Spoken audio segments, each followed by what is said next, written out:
주님의 은혜를 날마다 기억하고 찬송하며 살게 하여 주신 우리 아버지 하나님, 우리가 그 은혜를 깨닫고 의식할 때도 있으나 어쩌면 그러지 못할 때가 더 많은 중에도 한결같이 우리를 위하시는, 우리를 사랑하시는 주님의 은혜를 부어주셔서 그 사랑으로 힘입어 하나님 앞에서 살게 하신 그 뜻이 오늘도 온 교회 위에, 교회에 지체된 온 성도 위에 임할 것을 우리가 믿고, 그러기에 우리의 어떠한 상황에서라도 당황하거나 흔들리거나 좌절하거나 낙심한 가운데 있지 않고 두려움 가운데 있지 않고 주님께 모든 것 내어 맡기며, 그래서 주님의 뜻을 더 구하며 주님을 의지하며 오늘도 살아가게 하여 주시옵소서. 예수님의 이름으로 기도하옵나이다. 아멘. 로마서 8장 5절에서 6절 두 절을 보시겠습니다.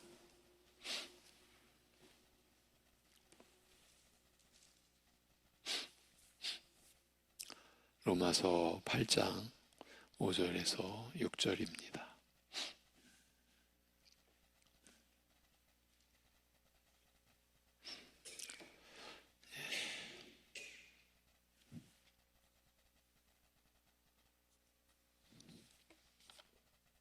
5절, 6절 같이 보시겠습니다. 육신을 따르는 자는 육신의 일을, 영을 따르는 자는 영의 일을 생각하나니 육신의 생각은 사망이요 영의 생각은 생명과 평안이니라. 아멘. 다시 한번 들어보십시오.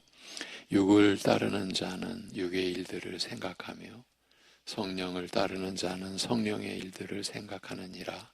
육의 생각은 죽음이요 성령의 생각은 생명과 평강이라.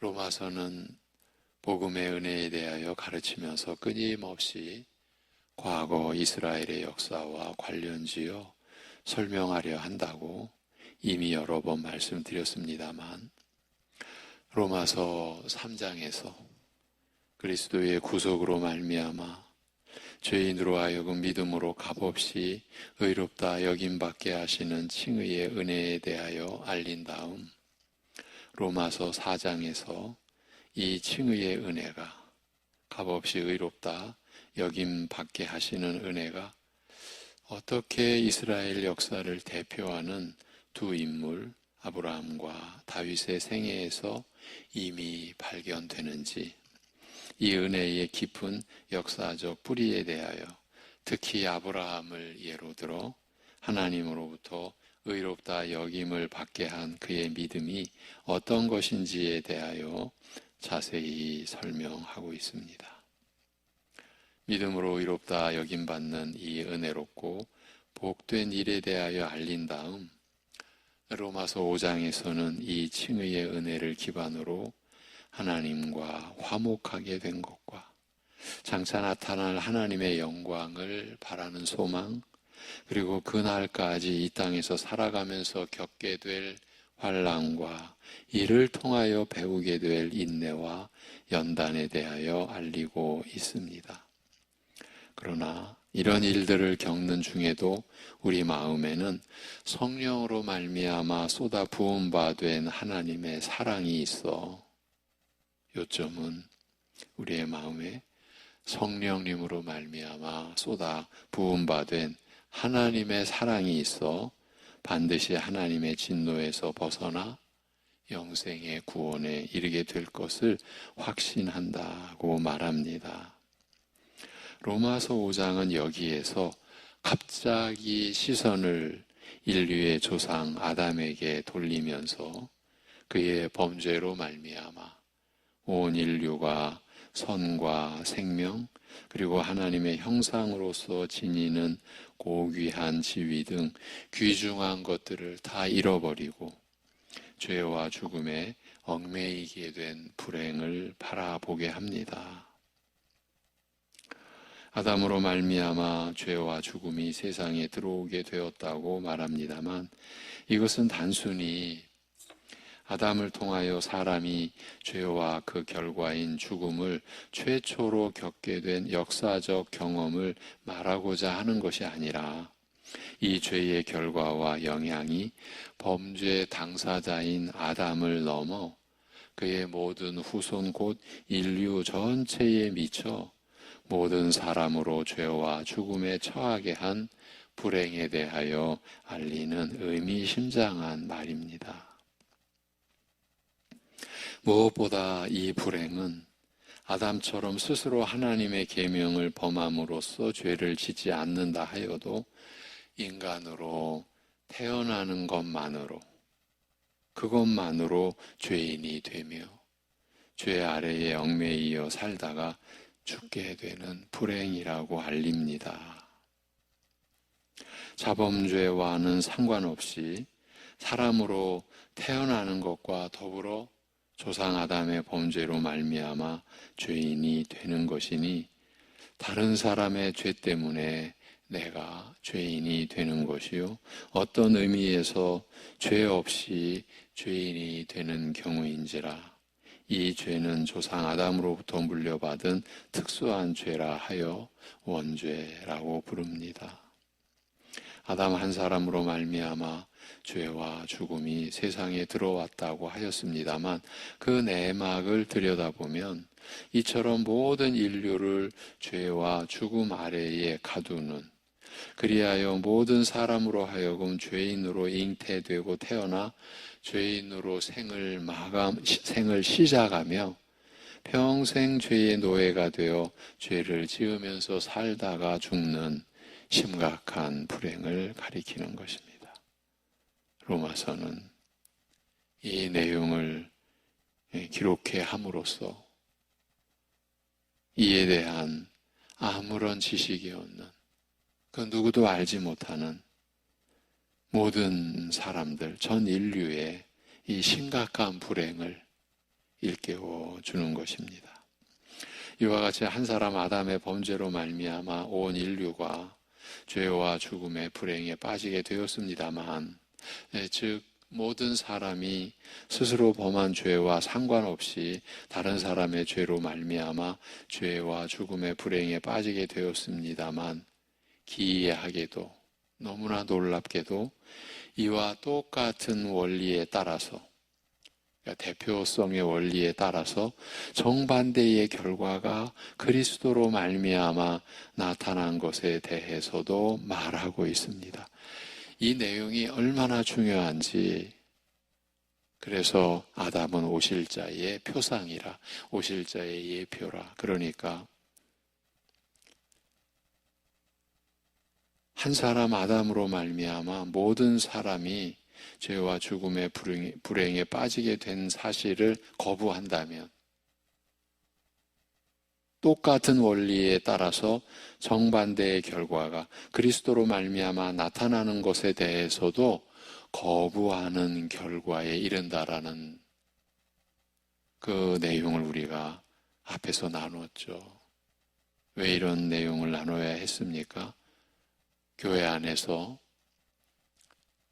이러한 원죄를 가리고 결국은 교인들로 하여금 이러한 믿음의 지식을 못 갖도록 이런 교회와 이런 교인들이 있기 때문이라고 했습니다.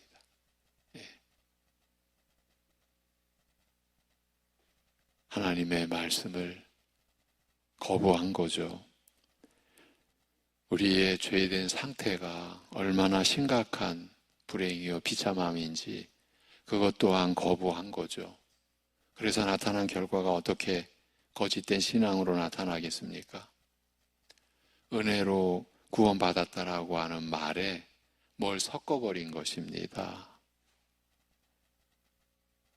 우리 스스로 죄를 알고 그리스도를 안다라고 하는 너무나 기막힌 거짓 신앙의 문을 열어놓고 만 거고, 이 문이 닫혀가는 것이 아니라 어쩌면 심각하게 더 열리고 있는 오늘날의 상태를 우리가 부정할 수가 없는 거죠.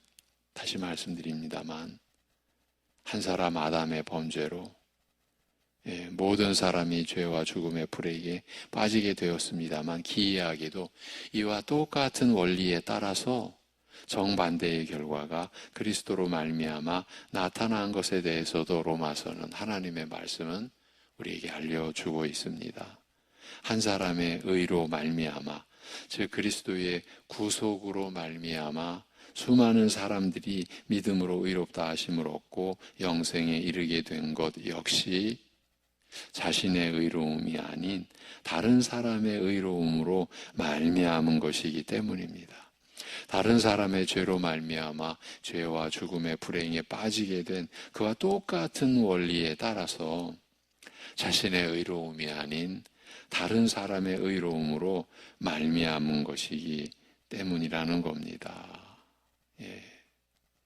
내가 전혀 개입하거나 거들지 않은 그리스도의 구속으로 말미암아, 그렇죠, 하나님의 아들이 사람으로 나시는 것과 우리가 받는 온갖 고난을 친히 받으시고 그럼에도 죄와 상관없이 성령으로 잉태되어 태어나신 상태에서 또 죄 없이 살아가셨고, 그리고 십자가에 못 박혀 죽임당하시는 일에 우리가 어떻게 개입하거나 거들을 수 있었겠습니까? 내가 전혀 개입하거나 거들지 않은 그리스도의 구속으로 말미암아 내가 죄사함을 받고 의롭다 여김을 받으며 영생을 유업으로 얻게 된 것입니다.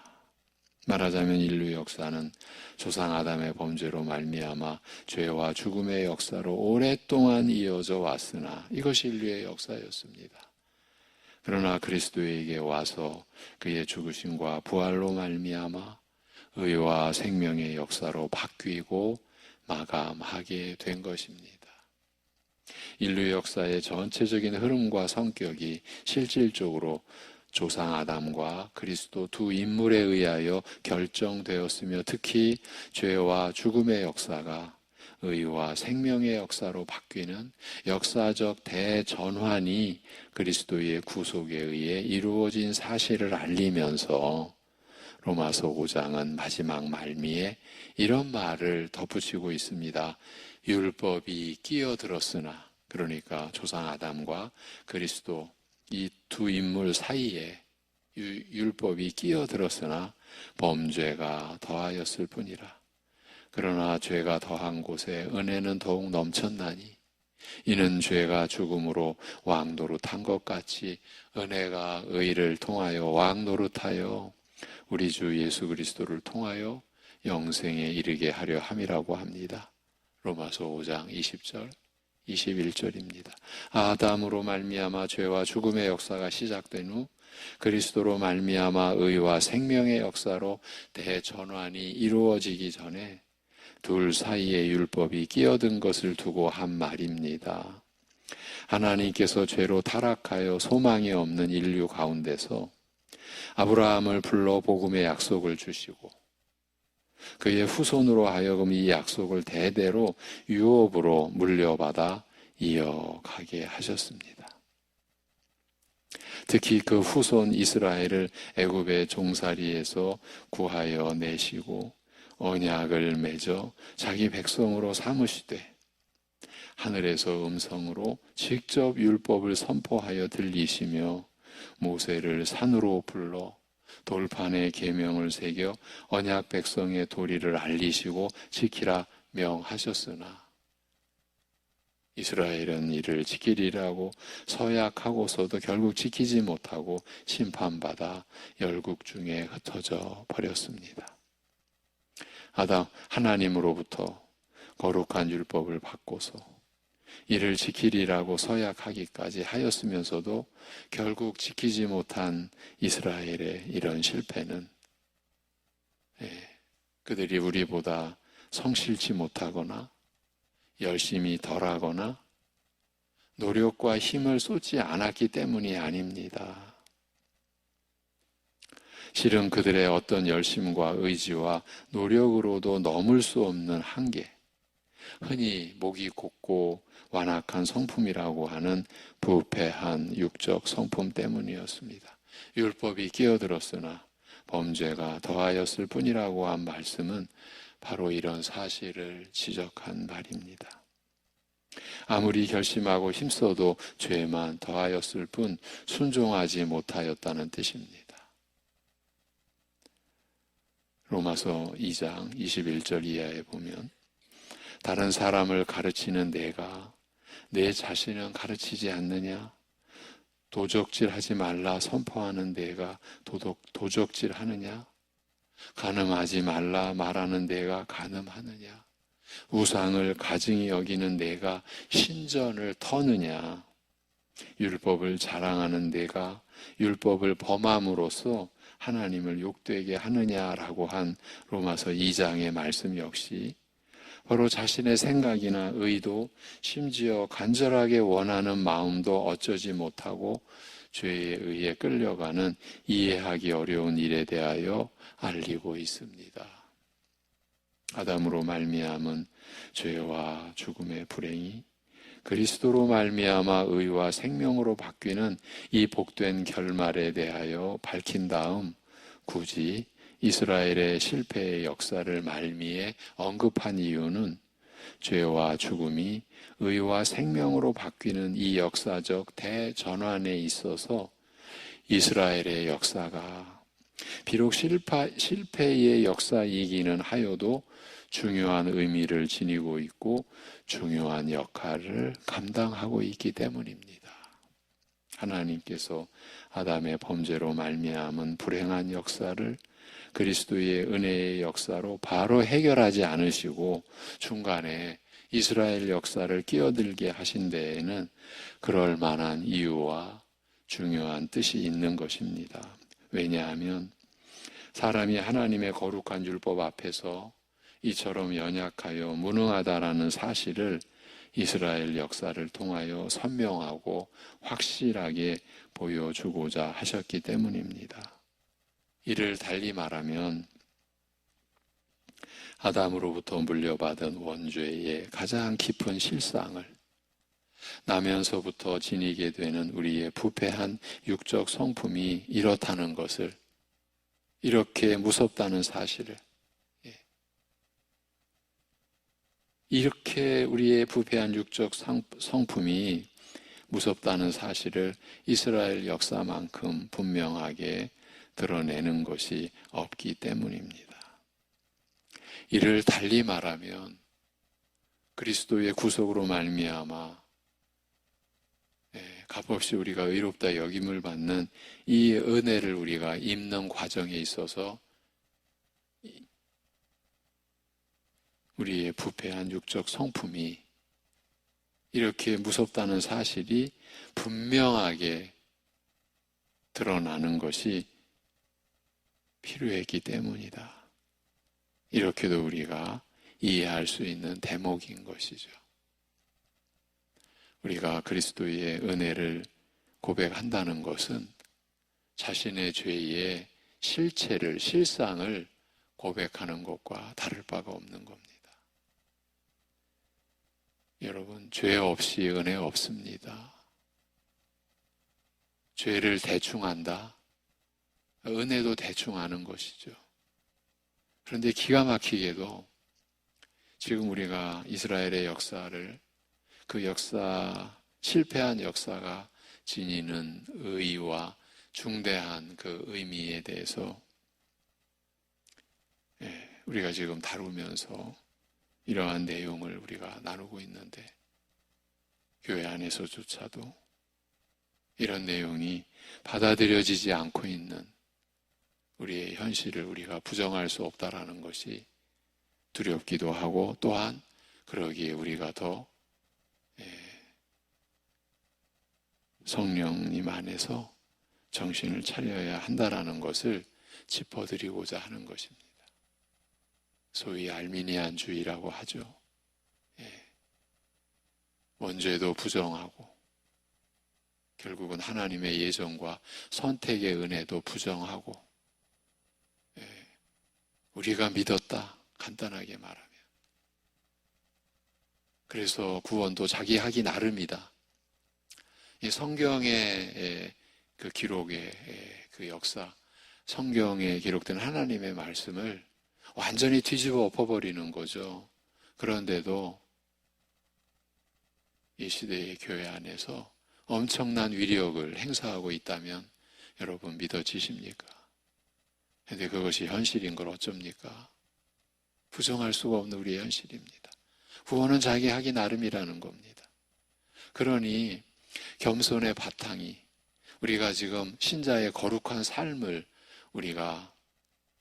우리에게 주신 로마서의 말씀으로 그 거룩한 삶이 무엇이며 어떻게 이루어지며 어떻게 우리가 그 신자의 본래의 삶을 누릴 수 있는지에 대하여 확인해 가고 있는 것 아닙니까? 그게 다 무의미한 것입니다. 왜? 예수님을 닮아가는 것이 자기 하기 나름이라는 결론에 이르러 버렸으니까요. 그러면 은혜가 하는 구실은 무엇입니까? 그만큼 은혜가 손상을 입어버린 겁니다. 단순한 조금 손상을 입은 게 아니라 손상을 입었다라는 얘기는 은혜 자체가 변질되어 버린 겁니다. 정결한 은혜가 아니라 더러운 내용이 되고 만 겁니다. 그러면서도 교회라고, 그러면서도 나는 구원의 확신을 나는 지니고 있다고 이렇게까지 되고 있습니다. 그들의 외적인 열심은 본래의 열심보다 훨씬 더 아름답게도 보이고 뛰어나게도 보이고, 본래의 참된 겸손한 그리스도를 닮은 여러분 거룩의 열매가 주님을 닮는 것, 그 주님의 온유함과 겸손함에 이르게 된 열매 아닙니까? 그런데 그 자체가 무시된 상태에서도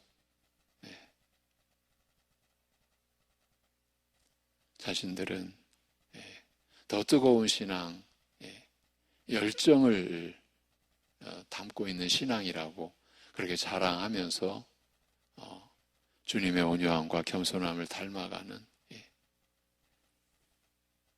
아무리 충성하면서도 자기는 무익한 종이로 쏘이다라고 고백하며 주님과 자신과의 주종관계, 이 점에 대해서 흔들림 없이 신앙 고백을 하는 교회와 신자들을 우롱하고 너무나 미약한 신앙, 무력한 신앙이라고 멸시하기까지 하는 이 실태를 여러분 직시하셔야만 합니다. 말씀을 떠난 신앙이죠. 말씀에 근거하지 않은 신앙이죠. 자기 신앙이죠. 그 불행을 어찌하겠습니까? 여러분, 다시 말씀드리자면 아담으로부터 물려받은 원죄의 가장 깊은 실상을 나면서부터 지니게 되는 우리의 부패한 육적 성품이 이렇게 무섭다는 사실을 이스라엘 역사만큼 분명하게 드러내는 것이 없다라는 사실을 우리는 언제나 중시 여겨야 합니다. 더욱이 그리스도를 믿음으로 의롭다 여김을 받는 칭의의 은혜에 이어 하나님과의 화평, 죄로 말미암아 이르지 못한 하나님의 영광에 대한 소망, 환난 중에서 배우는 인내와 연단의 삶에 대하여 언급한 다음 이스라엘의 역사적 실패에 관하여 마지막 부분에 언급한 이유는 신자가 이 땅에서 믿음으로 살아가는 삶에 있어서 과거 이스라엘의 실패가 주는 교훈이 참으로 중요하기 때문이라 할 수 있습니다. 믿는 자가 이 땅에서 살아가면서 날마다 환난을 겪는 가운데 인내를 배우며 연단을 이루어가는 과정에서 끊임없이 부딪히게 되는 것이 바로 이스라엘로 실패하게 만든 그 부패한 성품, 그 목이 곧고 완악한 성품이기 때문입니다. 신자는 이스라엘로 하여금 실패하게 만든 바로 그 육적 성품과 날마다 부딪히며 싸우면서 살아가야 하는 것입니다.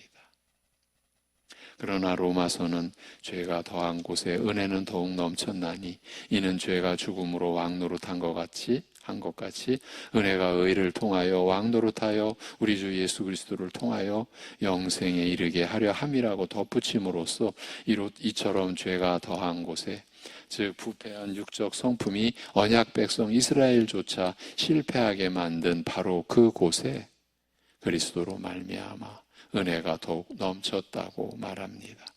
이스라엘로 실패하게 만든 그 무섭고 두려운 독소가, 즉 부패한 육적 성품이 그리스도 안에서 해결되는 은혜가 있음을 알리고 있는 것입니다. 사실은 이 은혜에 대하여 율법 자체가 계속 끊임없이 증거해 왔습니다. 언약을 맺어 하나님 백성으로 세움받은 다음 거룩한 율법을 받되 계명을 새긴 돌판을 언약의 증거로 받았으며 육체의 할례를 받아 하나님 백성의 표와 증거를 몸에 지닌 이스라엘에게 거듭 마음의 할례에 대하여 증거하였습니다. 하나님의 율법을 한없이 귀중하게 여기며 이를 남에게 가르치며 자랑하기까지 하면서도 정작 자신은 지키지 못하는, 이해할 수 없는 그 일을 두고 로마서는 설명하기를 외면적 유대인이 아니요 겉으로 드러나 보이는 외면적 육신의 할례가 아니라 오직 드러나 보이지 않는 이면적 유대인이요 진정한 할례 또는 할례의 실체는 의문, 곧 글자로서가 아니라 성령으로 행하는 마음의 할례라고 말합니다. 로마서 2장 28절, 29절의 내용입니다. 성령으로 마음에 행하시는 할례를 받지 않는 한 육적 성품으로 말미암아 죄의 노예가 된 상태에서 벗어날 수가 없음을 일깨우는 말씀입니다. 지금 로마서 8장에 성령을 따라 사는 신자의 삶을 받쳐주는 그 이전의 기록의 말씀을 우리가 나누는 것입니다. 그 앞서 이미 성령으로 마음에 행하시는 할례를 받지 않는 한 육적 성품으로 말미암아 죄의 노예가 된 상태에서 벗어날 수가 없음을 일깨워주고 있기 때문입니다. 하나님과 그의 법을 버리고 떠남으로써 심판받아 열국 중에 흩어질 것을 선지자들은 예언하면서 동시에 후일에 하나님께서 새 언약을 세우시되 다시는 이스라엘의 죄를 기억하지도 않으실 완전한 죄 사함과 이에 근거하여 저희 마음에 하나님의 법을 새기실 것을 약속하셨습니다. 성령으로 그 마음을 변하게 하사 돌같이 굳은 마음을 살같이 부드러운 마음이 되게 하실 것이라 하셨습니다. 에스겔 11장 19절의 말씀입니다. 그리스도께서 십자가에서 죄인을 위해 죽으시고 다시 부활하심으로써 그리고 승천하신 후 오순절 성령을 보내심으로써 이 약속을 다 이루셨습니다. 지금 우리가 배우는 로마서 8장의 내용은 이 약속이 구체적으로 어떻게 이루어졌으며 이렇게 성취된 약속을 우리 믿는 자는 구체적으로 어떻게 받아 누리는가에 대하여 성취된 그 약속의 은혜가 우리에게 받아들여져야 되고 또한 우리는 그래서 구체적으로 누려가야 하는 것 아닙니까? 바로 그 점에 대해 깊이 설명하고 있는 것입니다. 그래서 로마서 8장까지 마친 후에 다시 돌아와서 로마서 7장 일부분과 로마서 8장의 일부분을 지금 다시 여러분과 나누고 우리가 받은 은혜의 실체를, 그래서 결코 말씀을 떠난 신앙이 되어서는 안 되는, 말씀에 오직 근거한 신앙이어야만 한다라는 점을, 그래서 이렇게 성취된 약속을 우리 믿는 자가 어떻게 구체적으로 받아 누리는가에 대하여 깊이 설명한 말씀을 받고자, 그래서 그 말씀이 역사하는 삶을 우리가 살아왔던 것을 확인하고 또 그 가운데서도 우리가 또 얼마나 연약했었는지를 되짚어보고 앞으로 어떻게 우리가 또 그 성취된 약속에 근거한 신자의 삶을 제대로 바르게 살아나가야 하는지, 이 점을 우리가 나누고 있는 것입니다. 다음 주에 이어가겠습니다. 하나님 아버지, 우리에게 이런 이 세상에는 있을 수 없는 그리스도의 구속으로 인한 은혜를 입혀주심을 감사합니다. 나의 의가 아니라 오직 그리스도의 의로 말미암아 그리스도를 믿음으로 하나님 앞에 나아간 우리에게 값없이 의롭다 여김 받게 하신, 그리하여 하나님과 화평한 관계 속에 하나님의 영광을 소망으로 삼고 사는 이 영광된 존재로, 때로는 육신의 끊임없는 환난 중에서도 결코 낙심치 않고 오히려 그 환난 속에서 인내와 연단을 배우며 보다 더 확실한 소망에 충만한 심령을 가지고 살아가게 하시는 이 믿음의 삶을 우리에게 선물하여 주신 은혜를 감사드립니다. 그러기에 오늘도 믿음의 의로 우리가 살게 하여 주옵소서. 자기의 의로 살지 않게 하여 주옵소서.